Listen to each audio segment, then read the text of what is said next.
Good morning, viewers and partners of the Global Christian Updates. I am Pastor Moses Ojo Chenemi, God's Special. Today is the 10th day of November 2022. I am here in the ancestral land of the Igala people called Ida, Kogi State, Nigeria, to assess the extent of the damage that was done by the 2022 flood in Nigeria and in Kogi State specifically. And from all that we have heard, one of the most affected states in Nigeria in this flood is Kogi State. And when you come to Kogi State, the most affected place, particular place, is the Ibaji, local government. The effect of the flood is so much, and little is known about it in Nigeria. A lot of places that have a smaller impact of the flood has been so much blown off, but the Ibaji story is completely uncovered. So I am here with an elder in the land who has been doing great work in the Igala land and Ibaji axis specifically. So he's going to introduce himself to us, and then we're going to hear from him. Sir, please, can you introduce yourself to us? Thank you very much. My names are Reverend Bernard Anapata Abuje. I am a native of Ibaji local government. Precisely, I'm from Ejulonu in Ibaji local government. And I am the general overseer of the United Christian Gospel Church with the headquarters at Ejulojebe. And Ibaji is one of the local government areas of Kogi State. And the name Ibaji means, Aji means river, Iba means near. So Ibaji means people that live near River Niger. And you can see that when the flood has flooded all the people within the River Niger, you will see that Ibaji that is living very close, Ibaji that is living around River Niger will be more affected because we are very close to the river than any local government in the states. And so the devastation of the flood this year was much more than that of 2012. 2012, we had an experience of the flood, but the devastation of the one of this year is much more than the previous years. Thank you very much, sir. Okay, sir. Can you tell us your coverage in the Ibaji land? How is your work? How is the spread of your work, the ministry in Ibaji land, so that it will give us, so that when you are talking, we should know how covered you are with the whole area? Thank you very much. United Christian Gospel Church is an indigenous church. We started the work right within Ibaji local government. And that is why the headquarters is situated in Ibaji local government. And by the grace of God, the Ibaji has 42 major main towns. And our church is in all the major main towns. And there are some other smaller suburbs. I can tell you that there is no village in Ibaji local government that our church is not planted there. So when the flood came, it's like the flood has destroyed and affected the entire ministry, knowing fully well that there's no village that was not submerged by the flood, and there's no village that our church is not planted. So most of the churches have been submerged, the chairs destroyed, and by the time you get to the site, you will see details of this. The roads cut off, the river has, the water was able to destroy everything that we had. The church properties were destroyed, along with the food crops, the farmlands, the property of the brethren, and so on and so forth. So the devastation is beyond explanation. And to the point that from September, for the past almost 1.5 months, people have been living on the trees like animals. Some have to set up bamboos and climb up with their children. If you had come around early October, you will shed tears as if those people are not human beings. So within this period, there have been no spiritual activities because people have been scattered. And even up till now, as I speak to you, apart from phones, I've not been able to see any of my pastors since August to date, except those that we struggle to come to this place. And most of them have no light to where to put generator to charge their phones. So the ability for us to reach them was difficult. And more importantly, the rescue mission, we didn't see anybody in the local government. Nobody came, except the only people that tried a little is the bishop of the Catholic Church. He was the only person I think we saw in the midst of this who sent some people with speedboat to come and give little food to one or two communities. And of course, Ibaji is one of the largest local government, apart from the Kenya local government in Igala land. So Bishop alone cannot cover it, and no other person can cover it. Apart from him, we have not seen anything from anybody up to today before the water is receding. So government officials have not come to cover the situation.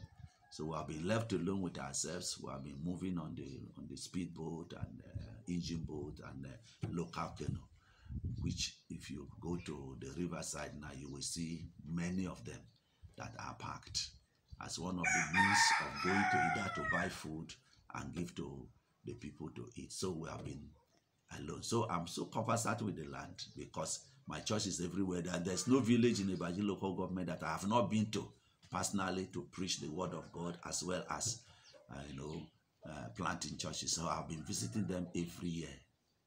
And by the grace of God, by the time the water recedes fully, I will go around the community, all our churches and communities, to see the extent of the devastation and see if I don't have money to give to them, we'll pray for them, for the people, and give them useful counsel like I did in 2012.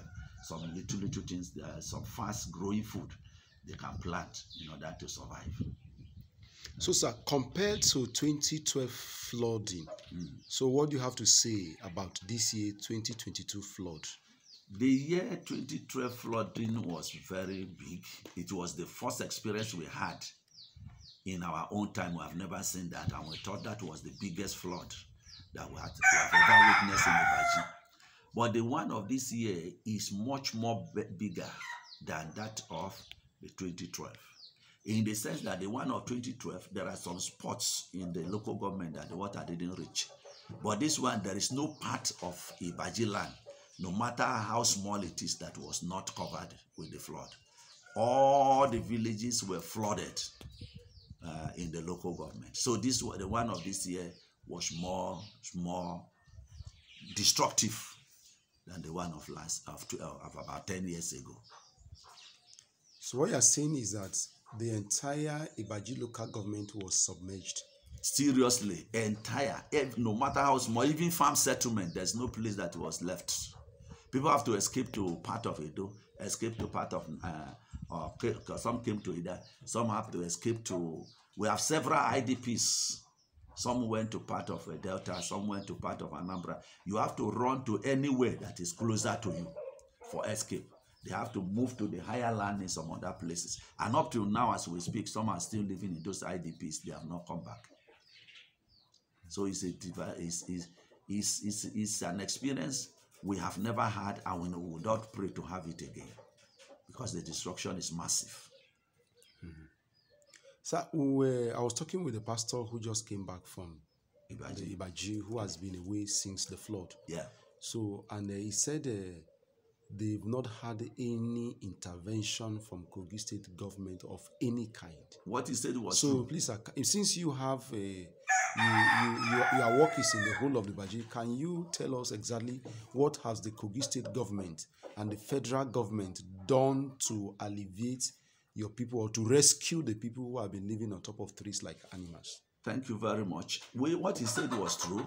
I had personally called, by the volume of my work in the land, apart from Ibaji local government, I have churches in many parts of Igala land, as well as Kogi State, even in Lokoja, the state headquarters. So I'm known in PFN, in CAN. You cannot call my name anywhere in the state that they will not know me. So I have been to government functions, so I know most of the people in government. So when the water was coming so much, I had to call first to the member representing Ibaji local government. This is what is coming. To the commissioner that was appointed from the local government, I called him. I told him they said they were going to talk to the government, the governor. I said, please do, because the destruction now is getting too much. Then I called some other stakeholders in the state. They said they were going to see the governor. But I have not seen the governor myself. But most of our political elites that I spoke to them said they were going to see him. And up to today, even they who are indigenous have not even come to see the site. Not to talk about the governor or any other person. We have not seen anybody. The state government, we have not seen him. We have not seen let alone the federal government. Whether they even tell the local federal government or not, I don't know. Even the coverage, if you see other states, you can see how they have shown the houses that were submerged. There are some upstairs in Ibaji, like Aya, in one of the villages in Ibaji, and upstairs broke down and killed about 4 on the spot. That is where people ran to the upstairs to hide. So nobody knew. One morning like this, the upstairs fell down. And there are some buildings that also fell down on their own. You can see some when you get down. And some people were killed, some were wounded, some were brought to Ida here for coverage. Even right here at Ida, nobody came to see where are those people that the story building collapsed. We have not seen anybody. It was our local effort that we were able to help the people, and then they recovered and went back home. So we have not seen anything from the state, the local government, the local government, the state government, and the federal government up till now. But I don't know whether they are planning. So sir, I will be right if I say the Baji people in their time of distress were totally neglected and abandoned by the government. When you say abandoned and neglected, is an understatement. I lack English word to describe. Because Ibaji has one of the highest areas they generate votes, either for local government, for state assembly, the governorship election, the senatorial, the constituency. Even in when you see big votes from Kogi State, Ibaji is one of the leading local government that will give big votes to people in government. So we have not even seen them. They have not even called. They have not shown anything up to today we are talking. But why I cannot say, why I cannot write off, maybe they are preparing, we don't know.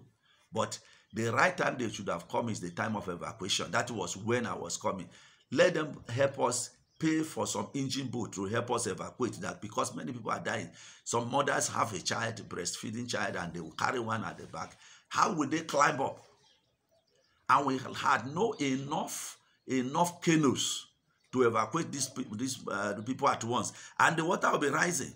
If you are there when the water, where you were, in about 1 hour, it will begin to reach your waist. Before you know, it will be reaching your distance. So the best thing to evacuate the mothers, the pregnant women, and the small children. And those who couldn't meet up, the water took them. So that was the right time. They should have helped us more to evacuate. But we didn't see anybody. It was church effort, individual effort that helped our people up to today. So we have not seen anybody yet. But maybe they will come as the water is receding. Let's watch. Okay, so what now we have the rescue mission, which was not done. Then the people suffered it all. The water is receding gradually. Yeah. Now, what do you foresee that will be their challenge? Now I know, the Baji people are farmers. Yes. So what is the economic impact of this flooding in Ibaji land? And what do you see that may pose, more danger to the people as they are returning? The first economic hardship that will come is hunger. All the food they planted have been taken away by the water, flooded, submerged, destroyed. People were running for their lives. How would you talk of going to farm to harvest? Ibaji is the largest producer of rice, yams, and maize in Kogi State. Nobody was able to harvest any. All of them destroyed. So there's no hope of where to feed from. So hunger is number one. Another thing is their health. Some people contacted some diseases. The water was so dirty that there were some sicknesses that people caught in the process of this, that people have been struggling with. Now, there will be no money for health. There's no money for treatment. So problem of health will be another problem that they are going to face as they are coming. Some whose houses were taken away and maybe their homes were taken away will have no place to lay their heads. Those whose houses were destroyed will have no places to live. So eventually they are going to merge them with many families. And when there is no ventilation, people live too many people are living in one room. It's going to pose a lot of problems and diseases. So the impact of devastation is beyond explanation. But the first one I know is hunger. The people are going to face hunger. Even as I'm speaking, there are people that have no food to eat. They have no food to eat. As they are returning now, no food from the IDP, and there's no food on ground in the village. So they live at the help of God. So we are praying that God will show us mercy. So if not, there's no human way I can think help can come from apart from God as we speak. Wow. I'm still on here with Reverend Abuje. Moses God's special from Global Christian Update. The case of the Baji land is a very pathetic case, and it's not covered, it's not reported. They were neglected and abandoned, and they really need help. So, sir, what do you expect from the church in Nigeria and globally as touching the interventions that your people need now? What is your what appeal do you want to make first and foremost? Because we are a Christian organization. Our major assignment is to reach out to the church with the plight of our brethren, as we have done to the IDPs in Benue, in Taraba, Adamawa, and several other places. So our first point of call is not the government, it's the church organization. So what is your appeal to Christian organizations as touching the plight of your people? Okay, thank you very much. Before I give my listing, I would have remembered one person. Apart from the Catholic bishop, there is one Mutala Muri. He brought 10 million in the heart of that time that was shared 1 million for the ward. We have about 10 wards in each local government by political arrangement in Nigeria that was given to the 10 wards. So to my own understanding is that sum of 10 million he gave, 1 million, and it's in each of the wards. It has to be shared according to the number of villages. Apart from him and that of Catholic, I have not heard anyone, I have not seen anyone. So let me not forget that man. That man really tried. May God be with him. He's a Muslim. He was the one we saw at the beginning of the water. So, and we are praying for him that God will give answer all his own prayers. Now, what do we need? The first thing that anybody needs is food. And so if we say what do we need, hunger is going to kill many of our people. This we know. Because we as a church, we have nothing to offer. We lean on farming. Even myself that is speaking to you, I'm a farmer too. I have my own large farm. All of them have been some maize. I have not taken even a grain from there. I don't have personally to give to anybody. So the first area I will be requesting, if God will raise people for us, is feeding. How the people can be fed, can be food to eat. Then the second thing that I see people will need to meet is some houses that were destroyed. Some will be needing things like zinc to set at least a local type of building so that can discongest the rooms that people are going to pack in together. Are going to live together. Many people are going to live together. So, but primarily feeding and education of our children. Money is also needed. Some will not be able to access the payment of the children's school fees. So some people, the school has started. People have not been able to access money to pay for their children in the university, secondary school, and primary schools. So money is also one of the areas we need help. Food, money is the major areas that we need help. If God can show us mercy to raise people for us that will give this help, no matter how small it is, it will help some families. The widows are the most vulnerable, and the children. The widows are the most vulnerable because all other people can run around. The widows and the aged people, their own is pathetic. They cannot walk by themselves, and they are children that will be taking care of them. They have nothing to offer them now. So this is the problem. The major vulnerable people are the aged people. They are mothers and fathers who cannot walk by themselves, and the widows and the orphans. So if all these people can be helped, we will be grateful to God for sending us such help. All right, sir. So now your second appeal, what is your appeal to the government at the three tiers of government? What is your appeal to them? My appeal to them is that they should send relief package. I have seen in Bayelsa State how the relief package has been going on, even the governor going around from village to village distributing by himself. This is what we have never heard. If they were afraid because of the volume of the waters at that time, they couldn't come. Now that the water is receding and the ground is free, we are begging them, the local government, the state government, the federal government, and all agencies that can help to come to our aid by sending relief packages like food and money. Ibaji is a place that everybody is a farmer. Now they have no money to buy seedling to plant. Government can think in that direction. They have no money to buy herbicides for their farm produce. So they can think in that line. So as many agencies that can support in any of this direction, we shall be very grateful to God and also grateful to them. So, sir, I was thinking about this. Can the Ibaji people do dry season farming now that the flood is going down? Yes, they can, and they have the energy to do so. But there's no irrigation system. We have no way to access water. Because in irrigation, you have to get generator, pumping machine, and pumping machine. How will somebody that has no food to eat, from where will he get money to buy pumping machine and generator to pump water?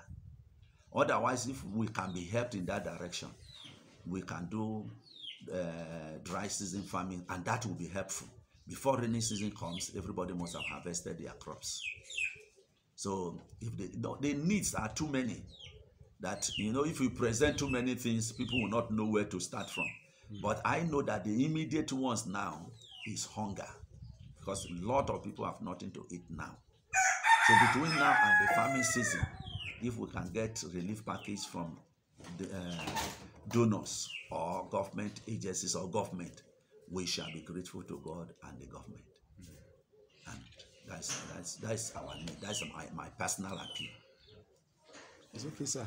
Thank you so much, sir. Do you have anything you want to tell us again about the flood before we wrap it up here? No, the flood, we don't know whether the flood will come next year. If this flood continues like this, it's going to affect the inhabitants of the land. So all I will say, since it's a Christian organization, please help us pray. We need prayers that this kind of thing should not be something that will be regular. God, who owns the seas and everything, should help us reduce this kind of flooding. It should not be like this. So we need prayers. We need spiritual support in terms of prayers, apart from money and food support. So that's my next request. Okay, let me now ask this question on a lighter note. Yeah. Some people are saying, why are people staying close to the water? Why are they should live there? So what do you have to say about that? Well, I know you didn't just come to Ibaji land maybe a few years ago. No. So what do you have to say about that? So people say, let them park and leave the river banks. So what do you have to say about those that are saying that? I always laugh, because to move to whose land now? As at the time I grew up, my grandfather, great-grandfather grew up to see himself as an Ibaji man. To who the land as at today, this is why you see problem of land tenure problem in Nigeria. As at the time our fathers moved there was no problem. Like, they moved because of farming. Ibaji is fertile for agriculture, whether fishing and any type of crops you plant is good. That was what moved them to that part of the land. Relocating from that place to whose land? Are they going to stay at Igalamela? Who will give them the land? Where are they going to? So it is a request that cannot be done. Now, what we need Number one is mobilization, financial mobilization. People can decide to change the type of building they have, like story buildings, as it is in Bayelsa State and other riverine states. If other riverine local government in other states in Nigeria are not moving, why should the Ibaji alone move? To which people are you going to? And it is not easy to move away from your ancestral homes to become Kush citizen, to become Kush local government. I think it is difficult, very, very difficult, because this is where people own lands, own farmlands, own rivers to fish from. It's difficult for them to move. So all we are appealing is that since we are faced with this thing now, the next thing to do is we are going to change the pattern of our building and all of that, so that people will know where to hide when such a thing occurs again. But moving, even if you go there to campaign, even if they leave for IDPs, they will come back, because that is where they have found their means of livelihoods are. So it's difficult. It's okay. Thank you, sir. Thank so please, our viewers, we want to make a request and appeal. Here with us is a father in the land who we can trust to reach out to the people. So peradventure, the Lord is leading you to support the Ibaji victim through our father here, Reverend Abuje. You can sir, can you tell our viewers your contact? Peradventure, some people want to contact you to be able to reach out to the victims in the Ibaji land. Okay. Those who want to do that through you. Okay. My numbers are 08, my phone number, mobile phone number that is moving at all time, except if I'm outside the network area, is 080 67 41 5690. 080 67 41 5690. Then my email address is benabuje@gmail.com. In small letter, benabuje@gmail.com. And the number I give you is my WhatsApp number. So they can reach me either through the WhatsApp number or through my email or through SMS or even through phone calls. Is that right? Okay. Thank you, sir. God bless you so much, sir. Please, so if you are led to help the Ibaji flood victims, so you can contact him here in Ida. So he will be able to do justice. We trust that he'll be able to do justice too. And in addition to that, I don't stay in Ida. I'm only living here. My office is at Ibaji. I stay, and as water is receding, I'm always in Ibaji every day. Every day I go to the office to stay. So if anybody is visiting Ibaji any moment from the month of this month ending, when the water is fully receded, you can only trace me to the office in our headquarters, Ejulojebe, in Ibaji local government, the first village after Ida local government. You will see me in the office for discussions, for interaction. The Lord bless you, sir. Thanks so much. Thank you so much, sir. Thanks so much. God bless you. God bless Thank you. Thank you. Reporting live on today, the 10th day of November 2022 for Global Christian Update is myself, Moses Ojochene, may God special. And here is Reverend Abuje, who spoke to us on behalf of the Ibaji land. God bless you, sir.